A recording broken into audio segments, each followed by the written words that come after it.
దావీదు మహారాజు గొప్ప రాజు, గొర్రెల కాపరిగా ఉన్నటువంటి ఆ దావీదుని దేవుడు రాజుగా అభిషేకించాడంట. ఆయన రాజుగా అభిషేకించబడి రాజ్యాన్ని పరిపాలిస్తూ ఉన్నారు. ఎంతో మంది సైన్యాలు, ఎంతో మంది ప్రజలు ఆయన దగ్గర పనిచేస్తూ ఉన్నారు. ఈయన తయారు చేయడానికి కనీసం 2-3 గంటలైనా అవుతుంది.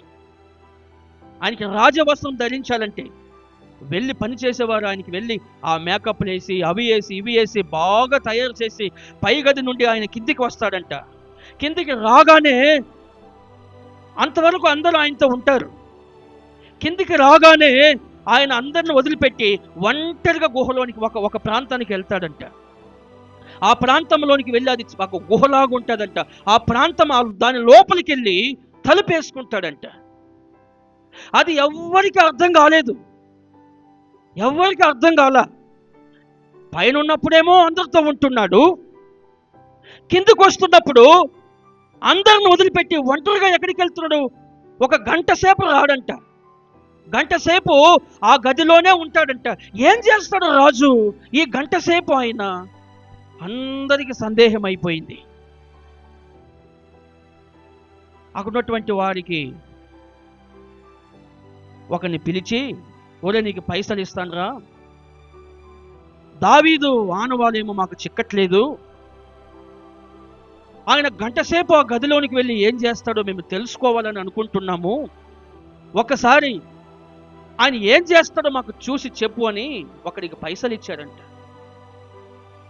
అదేవిధంగా ఆయన పైసలు తీసుకొని దావీదు లోపలికి వెళ్ళాడంట. దానికంటే ముందుగానే ఆ గదికి చిన్నగా ఒక రంధ్రం పెట్టాడంట.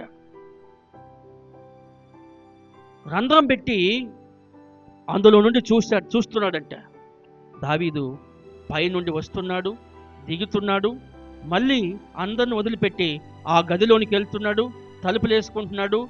ఆయన వస్త్రాలు, రాజవస్త్రాలు అన్నీ కూడా తీసి పక్కన పెట్టి ఒక చిన్న కర్ర తీసుకొని తలకి ఒక గుడ్డ చుట్టుకొని చిన్న ఒక దోతిలాగా చిన్నది కట్టుకొని ఆయన సాష్టాంగపడి నా దేవా దేవుడికి ప్రార్థన చేస్తున్నాడంట. సాష్టాంగపడి ప్రార్థన చేస్తున్నాడంట. సాష్టాంగపడి ప్రార్థన చేస్తున్నాడంట. అయ్యా, నేను రాజుగా ఉండొచ్చు, నన్ను రాజుగా చేసింది నీవే తండ్రి.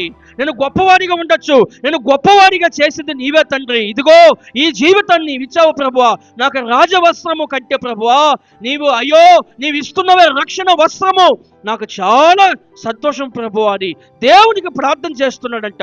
సాగిలపడి ప్రార్థన చేస్తున్నాడంట. ఏడ్చి ప్రార్థన చేస్తున్నాడంట. ఈ జీవితం నీవిచ్చింది ప్రభువా, ఈ బ్రతుకు నీవిచ్చింది ప్రభువా, ఈ జీవితం నీవిచ్చింది ప్రభువా, ఈ రాజ్యము నీవిచ్చింది ప్రభువా, ఈ జ్ఞానము నీవిచ్చింది ప్రభు అని సాగిలపడి ప్రార్థన చేస్తున్నాడంట. అది చూసినటువంటి ఆ వ్యక్తి, అయ్యో మహారాజు ఉన్నటువంటి పరాక్రమ కలిగిన ఈ రాజు దేవుని సన్నిధికి వచ్చి సాష్టాంగపడి ఎంతగా ప్రార్థన చేస్తున్నాడు, ఎంతగా ప్రార్థన చేస్తున్నాడు. ఎక్కడి నుండి వచ్చింది ఈ భక్తి? ఇంత రాజు సాగిలపడి దీనాతి దీనముగా దేవుని సన్నిధిలో ప్రార్థన చేస్తున్నాడంట. అది చూసి వచ్చి చెబితే వారందరూ కూడా షాక్ అయిపోయారు. ప్రియులారా, షాక్ అయిపోయారు. ఇలాంటి ప్రార్థన జీవితం మనకు కావాలి. నీవు ఏ స్థితిలోనైనా ఉండు, పర్వాలేదు. పేదవాడిగా ఉండవా, పర్వాలేదు. పేదరికానికి ప్రార్థనకి ఏమి పొంతం లేదు. ప్రార్థన ఎవరైనా చేయొచ్చు. నీవు ధనవంతుడుగా ఉన్నావా, నేను ధనవంతుడు, నేను ఎందుకు చేయాలి ప్రార్థన అనుకోకు. ఒకరోజు ఆ ధనమంతా పోయిన తర్వాత మరలా నువ్వు ప్రార్థన చేయాల్సిందే. దేవుని వద్దకు రావాల్సిందే. నీ ఆరోగ్యం పోయిన తర్వాత మరలా నువ్వు ప్రార్థన చేయాల్సిందే. అది పోకముందే, నీ ధనము పోకముందే, నీ మర్యాద పోకముందే ప్రార్థన చేయడం నేర్చుకో. దేవుడు ఆశీర్వదిస్తాడు. నీ ప్రార్థనలో శక్తివంతమైన ప్రార్థన జీవితం ఉండాలి.